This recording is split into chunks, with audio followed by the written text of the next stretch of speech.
Assalamualaikum warahmatullahi wabarakatuh. Nama saya Runisa, NIM T2018-432. Saya dari kelompok 6 akan menjelaskan tentang diagnostik kesulitan belajar atau DKB. Jadi diagnostik kesulitan belajar itu apa sih? Nah, diagnostik kesulitan belajar itu adalah proses menentukan masalah peserta didik dengan mencari latar belakang penyebabnya. Jadi peserta didik itu mempunyai sebuah masalah. Nah, kita itu habis itu mencari latar belakang penyebabnya itu apa yang dimiliki peserta didik. Nah, dalam kesulitan belajar itu biasanya menjadi 3. Yang pertama, ringan, sedang, sama berat. Nah, kesulitan belajar yang ringan itu biasanya dijumpai pada peserta didik yang kurang perhatian di saat penyampaian mata pembelajaran. Contohnya sikap tak acuh kepada pembelajaran tersebut. Nah, yang sedang, kesulitan belajar sedang itu dijumpai peserta didik yang meningkat gangguan belajarnya yang diterima dari luar peserta didik, dari luar, maksudnya dari faktor lain, maksudnya contohnya dari faktor keluarga. Contohnya keluarga itu kurang perhatian membimbing dalam belajar, terus faktor pergaulan gitu, atau faktor lingkungan. Nah, selanjutnya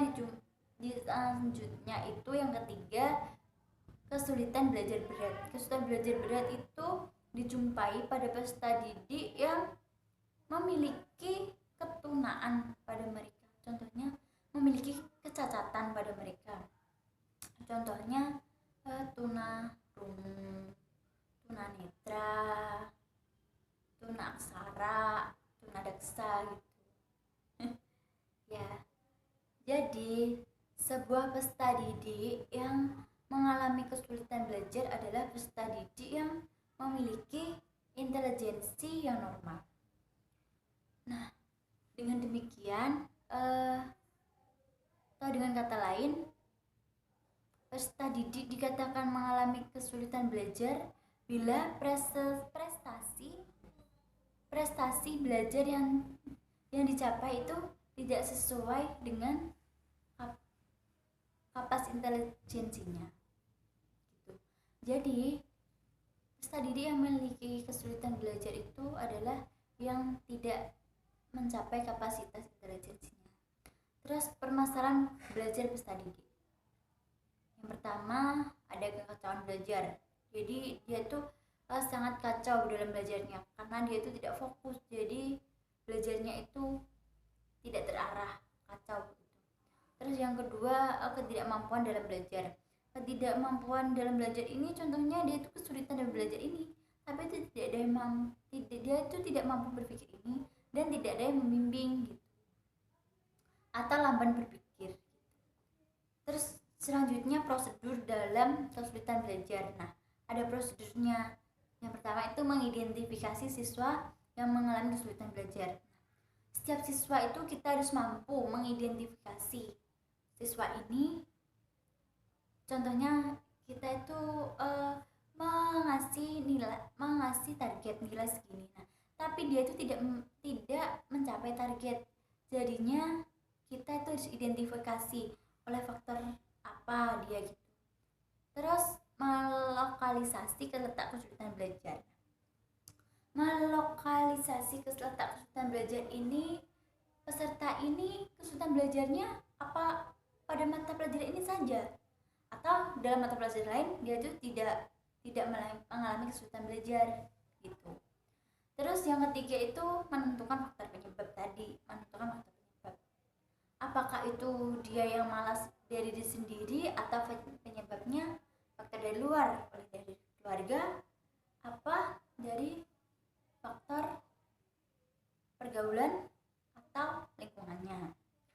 Terus memperkirakan alternatif lain itu. Jadi tantangan apa yang harus kita hadapi, alternatif apa gitu.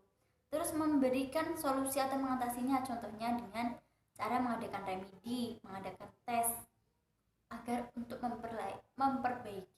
Jadi setelah permasalahan tersebut ketemu, kita atasi.